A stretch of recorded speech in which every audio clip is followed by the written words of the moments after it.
ಮಂಗಳೂರಿನ ಅಳಪೆ ಕರ್ಮಾರ್ನಲ್ಲಿ ಶ್ರೀ ಶಾರದಾಂಬಾ ಸೇವಾ ಪ್ರತಿಷ್ಠಾನದ ಆಶ್ರಯದಲ್ಲಿ ಸಾರ್ವಜನಿಕ ಶ್ರೀ ಶಾರದೋತ್ಸವ ಸಮಿತಿಯ ವತಿಯಿಂದ 16ನೇ ವರ್ಷದ ಶ್ರೀ ಶಾರದೋತ್ಸವವು ವಿಜೃಂಭಣೆಯಿಂದ ನಡೆಯಿತು. ಕಳೆದ 15 ವರ್ಷಗಳಿಂದ ಸಾರ್ವಜನಿಕ ಶ್ರೀ ಶಾರದೋತ್ಸವ ಸಮಿತಿಯ ವತಿಯಿಂದ ಶ್ರೀ ಶಾರದೋತ್ಸವ ಧಾರ್ಮಿಕ ಮತ್ತು ಸಾಂಸ್ಕೃತಿಕ ಕಾರ್ಯಕ್ರಮಗಳೊಂದಿಗೆ ವಿಜೃಂಭಣೆಯಿಂದ ನಡೆದುಕೊಂಡು ಬರುತ್ತಿದ್ದು, ಈ ವರ್ಷ ಸರ್ಕಾರದ ಕೋವಿಡ್ ಮಾರ್ಗಸೂಚಿಯನ್ನು ಪಾಲಿಸಿಕೊಂಡು ಸರಳವಾಗಿ ಆಚರಿಸಲಾಗುತ್ತಿದೆ.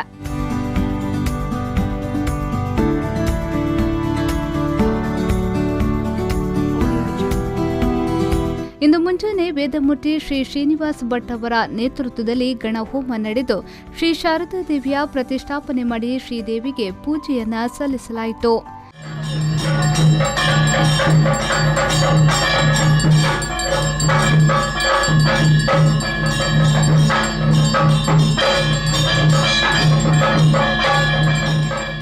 ಕಾರ್ಯಕ್ರಮಕ್ಕೆ ಮಂಗಳೂರಿನ ಶರವು ದೇವಸ್ಥಾನದ ಆನುವಂಶಿಕ ಮುಕ್ತೇಸರಾದ ಶರವು ರಾಘವೇಂದ್ರ ಶಾಸ್ತ್ರಿಯವರು ಆಗಮಿಸಿ ಶರವು ದೇವಸ್ಥಾನದ ಪ್ರಸಾದವನ್ನ ನೀಡಿ ಶುಭ ಹಾರೈಸಿದ್ರು.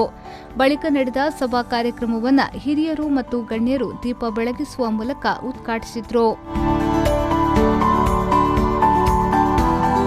ಇದೇ ವೇಳೆ ಮಂಗಳೂರು ನಗರ ದಕ್ಷಿಣ ವಿಧಾನಸಭಾ ಕ್ಷೇತ್ರದ ಶಾಸಕರಾದ ವೇದವ್ಯಾಸ್ ಕಾಮತ್ ಅವರು ಮಾತನಾಡಿ, ಆ ತಾಯಿ ನಿಮ್ಮ ಮನಸ್ಸಿನಲ್ಲಿರುವ ಎಲ್ಲಾ ಇಚ್ಛೆಯನ್ನ ನೆರವೇರಿಸಲೆ. ವರ್ಷದಿಂದ ವರ್ಷಕ್ಕೆ ಇಲ್ಲಿ ವಿಜೃಂಭಣೆಯನ್ನ ನೋಡಿದಾಗ ತಾಯಿಯ ಕೃಪಾ ಕಟಾಕ್ಷ ನಿಮ್ಮ ಮೇಲಿದೆ ಎನ್ನುವುದು ತಿಳಿಯುತ್ತದೆ ಎಂದು ಹೇಳಿದ್ರು.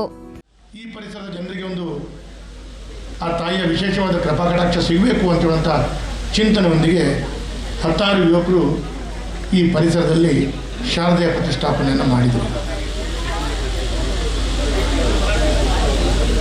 ಯಾವುದೇ ಕುಂದುಕೊರತೆಗಳು ಬರದ ರೀತಿಯಲ್ಲಿ ಆ ತಾಯಿಯ ಸಂಪೂರ್ಣ ಆಶೀರ್ವಾದ ಈ ಪರಿಸರದ ಜನರ ಮೇಲೆ ಬಹಳ ವಿಶೇಷವಾಗಿ ಇರುವಂಥದ್ದು ಇದ್ದದ್ದು. ಪ್ರತಿ ವರ್ಷದಿಂದ ವರ್ಷಕ್ಕೆ ಕಾರ್ಯಕ್ರಮದ ವಿಜೃಂಭಣೆಯನ್ನು ನೋಡಿದಾಗ ನಮಗೆ ಬಹಳ ಸಂತೋಷ ಆಗ್ತಾ ಇದೆ. ಈ ತಾಯಿಯ ಎದುರುಗಡೆ ನಿಂತು ಪ್ರಾರ್ಥನೆಯನ್ನು ಮಾಡಿದಂಥ ಹಲವು ವಿಚಾರಗಳು ಆ ತಾಯಿ ತಥಾಸ್ತು ಅಂತ ಹೇಳಿದ್ದು ಕೂಡ ಅವರು ತಮ್ಮ ಪ್ರಾಸ್ತಾವಿಕದಲ್ಲಿ ಹೇಳಿದರು.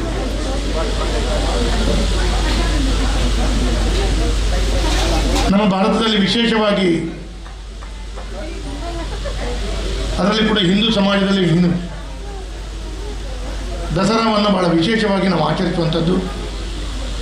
ನಮ್ಮ ಹಿರಿಯರು ಕೂಡ ಇದನ್ನು ಬಹಳ ವಿಶೇಷವಾಗಿ ಭಕ್ತಿಯಿಂದ ಪೂಜನೆ ಮಾಡ್ಕೊಂಡು ಬಂದಿದ್ದು ನಮಗೆಲ್ಲರಿಗೂ ಗೊತ್ತಿರುವಂಥ ವಿಚಾರ.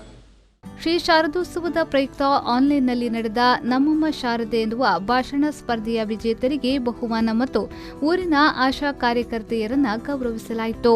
ಈ ಸಂದರ್ಭ ಮಾಜಿ ವಿಧಾನ ಪರಿಷತ್ನ ಸದಸ್ಯರಾದ ಮೋನಪ್ಪ ಭಂಡಾರಿ, ಶ್ರೀ ಶಾರದಾ ಪ್ರತಿಷ್ಠಾನದ ಅಧ್ಯಕ್ಷರಾದ ವಿಜಯಕುಮಾರ್ ಶೆಟ್ಟಿ, ಶ್ರೀ ಶಾರದೋತ್ಸವ ಸಮಿತಿಯ ಅಧ್ಯಕ್ಷರಾದ ತಾರನಾಥ್ ಕರ್ಮರ್, ಭಾರ್ಗವ್ ಬಲ್ಯ, ಭಾಸ್ಕರ್ ಕುಕ್ವಳ್ಳಿ, ಉಮೇಶ್ ಪೈ, ಪಾಲಿಕೆಯ ಸದಸ್ಯರಾದ ಶೋಭಾ ಪೂಜಾರಿ, ರೂಪಾ, ಚಂದ್ರಾವತಿ, ವಿದ್ಯಾಮಂಗಳ ಸೇರಿದಂತೆ ಮತ್ತಿತರ ಗಣ್ಯರು ಉಪಸ್ಥಿತರಿದ್ದರು.